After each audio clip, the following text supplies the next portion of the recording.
শামশেরগঞ্জ যাচ্ছেন না মুখ্যমন্ত্রী। সোমবার বহরমপুর থেকে এমনটাই জানালেন তিনি। মুখ্যমন্ত্রীর জেলা সফরের আগেই শামশেরগঞ্জে মৃতদের পরিবারের লোকজনকে অন্যত্র সরিয়ে নিয়ে যাওয়া হয়েছে। সেই কারণেই তিনি শামশেরগঞ্জে যাবেন না। ক্ষতিগ্রস্তরা কেউ সুতির বিডিও অফিসে এসে তার সঙ্গে দেখা করতে চাইলে করতেই পারেন। এরপর সুতিতে প্রশাসনিক সভা করবেন মুখ্যমন্ত্রী। মানসিক স্বাস্থ্যের জন্য সবার আগে যে নামটি মনে ভেসে ওঠে, সুস্থ মনের ঠিকানা মনোবীক্ষণ। যোগাযোগ নাম্বার 7477799516।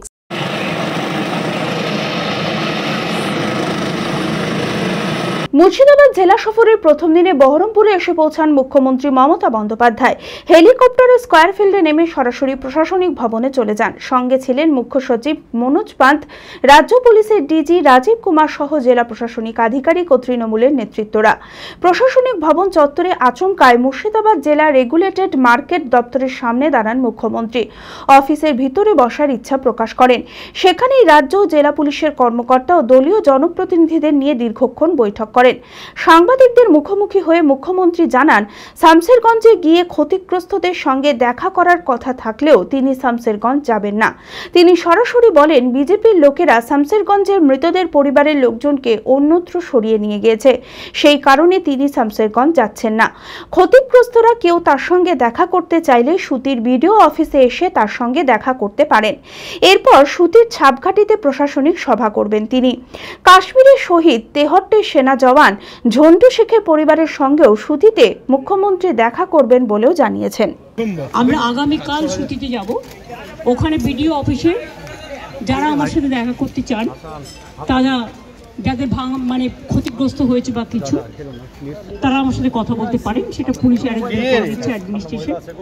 আমি ওই মিটিংটা করার পরে আমি ওদের বাড়িতেও যেতাম, কিন্তু যেহেতু বিজেপি ওদের দুজনকে সরিয়ে নিয়ে গেছেন, বিজেপির বোঝা উচিত সাম্প্রদায়িক দাঙ্গা যারা করে তাদের আমরা ক্রিমিনাল বলি। তাদের আমরা কোনো ধর্ম, বর্ণ, জাতি হিসেবে বিচার করি না। এবং পুলিশের গুলিতেও একজন মারা গেছে, 3 জন।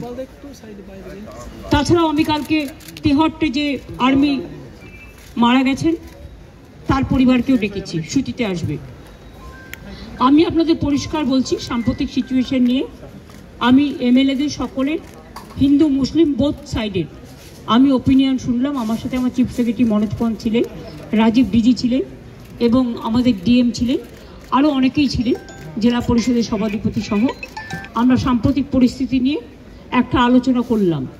আর এই জেলায় আমি দেখছি বহিরাগত কিছু লোক এসে ধর্মের নামে বিধর্ম কথাবার্তা বলে, আমি কোনো কমিউনিটিকে এর জন্য দোষ দেবো না, কয়েকজন ধর্মীয় নেতা সেজেছেন, যারা যখনই পালে বাঘ পড়ে, পালে বাঘ না পড়লেও তারা বাঘ বাঘ করে চিৎকার করে রাজনৈতিক ফয়দা নেয়। বি কেয়ার পলিটেকনিক কলেজ 2024-25 শিক্ষাবর্ষে ভর্তি চলিতেছে। Civil, mechanical, electrical, electronics and telecommunication engineering কোর্সে প্রথম বর্ষে ভর্তির জন্য মাধ্যমিকের ন্যূনতম 35% এবং দ্বিতীয় বর্ষে ভর্তির জন্য ভোকেশনালে ন্যূনতম 60%।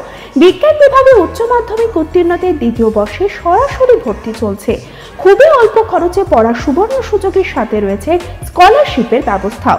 রয়েছে বাস পরিষেবা ও হোস্টেলে থাকার ব্যবস্থা। মেধাবী ও আর্থিক দিক থেকে পিছিয়ে পড়া ছাত্রছাত্রীদের জন্য রয়েছে 20% বিশেষ ছাড়। ঠিকানা NH34 এর কাছে, কানফালা, নবগ্রাম, মুর্শিদাবাদ, পলসন্ডার কাছে। যোগাযোগ নাম্বার 8967158821।